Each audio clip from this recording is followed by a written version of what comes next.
ሰላም ጤና ይስጥልኝ የቻናሌ ቤተሰቦች፣ ዛሬ ደግሞ መብራት የሚጠፋባቸውን ዋና ዋና ምክንያቶች እነግራችኋለሁ። ለማታውቁኝ ላቀባላለሁ። የቻናሌ ቤተሰብ ካልሆናችሁ ሰብስክራይብ እንድታደርጉ በትህትና ጠይቃለሁ። መብራት የሚጠፋባቸው ዋና ዋና ምክንያቶች፣ አንደኛ ብዙ ሰው በተመሳሳይ ሰዓት ሲጠቀም ነው። እንግዲህ ብዙ ሰው በተመሳሳይ ሰዓት መብራት ሲጠቀም ወይም ኤሌክትሪክ ሲጠቀም፣ ይህ ማለት በተመሳሳይ ሰዓት አንድ ሰው ብዙ የኤሌክትሪክ የሚወስዱ እቃዎችን ሊለኩስ ይችላል። ሌላ ሰውም እንደዚሁ ብዙ ኤሌክትሪክ የሚወስዱ እቃዎችን በአንድ ጊዜ ሊለኩስ ይችላል። ይህ ሁሉ ተደምሮ በኤሌክትሪክ መስመሮች ላይ እና ትራንስፎርመሮች ላይ ከፍተኛ የኃይል ጭነት ስለሚጨምር የከፋ ጉዳት ከመድረሱ በፊት አንዳንድ ጊዜ ራሱ አውቶማቲካሊ ይዘጋል።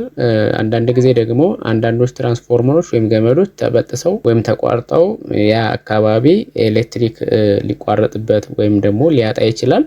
ስለዚህ የተቃጠለው ትራንስፎርመር ገመድ እስኪቀየር ድረስ ጊዜ ሊወስድ ይችላል። በዚህ ሰዓት ማግኘት የሚገባንን አገልግሎት ሳናገኝ ልንስተጓጎል እንችላለን።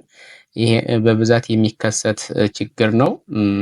ስለዚህ ብዙ ጊዜ የሚመከረው ኤሌክትሪክ በቤታችን ስንጠቀም በፈረቃ ወይም ደግሞ በተለያየ ጊዜ ብንጠቀም ለእቃችን ሴፍቲም ኤሌክትሪክም እንዳይቋረጥብን ይመከራል።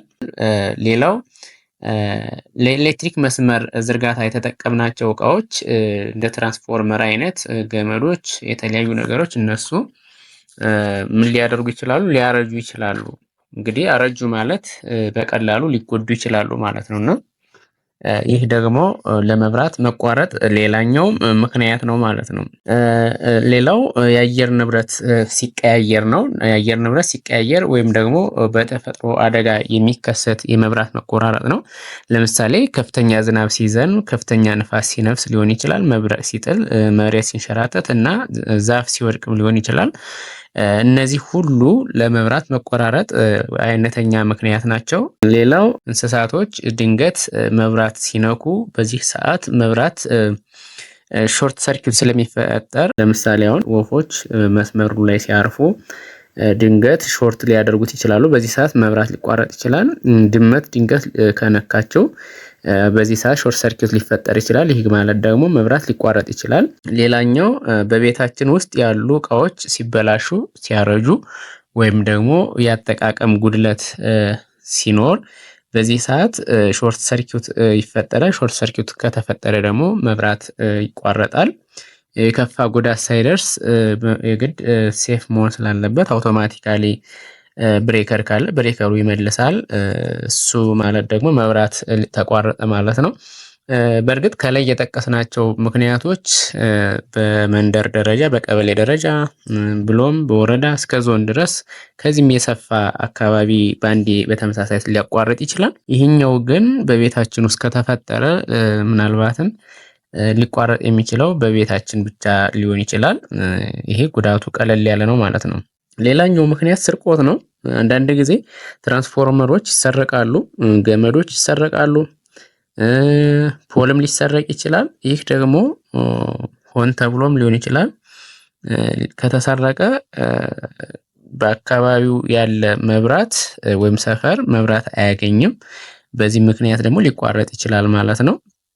አንዳንድ ጊዜ ስርቆት ሲባል ትራንስፎርመር አንስቶ ብቻ ላይወስድ ይችላል። ወዳልተፈቀደ መስመር ባልተፈቀደ መንገድ ወስዶም መቀጠልና መጠቀም መቻል በራሱ ስርቆት ነው።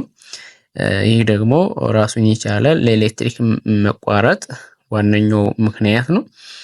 ሌላኛው ለጥገና በሚባል ጊዜ ወይም ጥገና ሊጠገን በሚደረግ ጊዜ በብዛት መብራት ኃይል አቅዶ ነው ብዙ ጊዜ ሊጠግነው የሚችለው። በዚህ ሰዓት ለጥገና ሲፈለግ የሆነ ሰፈር ወይም የሆነ አካባቢ ሊቋረጥበት ይችላል። ይሄ አይነት ተግባር ሲከናወን ምናልባት ለደንበኞቹ የሚጠግነው አካል ቀድሞ የሚነግርበት ሰዓት አለ፣ የማይነግርበት ሰዓት አለ። በእርግጥ መንገር መቻል አለበት ቀድሞ ሰው የራሱን አማራጭ እንዲወስድ። ያው ልናጠፋው ነው ሻማ ግዙ፣ ከሰል ግዙ ቢለን መልካም ነው። እኔም እንደዛ እንዲሉ ነው የምመኘው። እንግዲህ በብዛት መብራት ሊቆራረጥበት የሚችሉትን ምክንያቶች ነገርኳችሁ። ሌሎችም ይኖራሉ። እስኪ እናንተ የምታውቋቸውን ደግሞ ኮሜንት ላይ ጻፉ። ጥያቄ ካላችሁም ኮሜንት ላይ መጻፍ ትችላላችሁ። ስለተከታተላችሁ አመሰግናለሁ። ፕሊዝ ሰብስክራይብ በማድረግ ቻናሉን እንድታግዙ በትህትና ጠይቃለሁ። አመሰግናለሁ።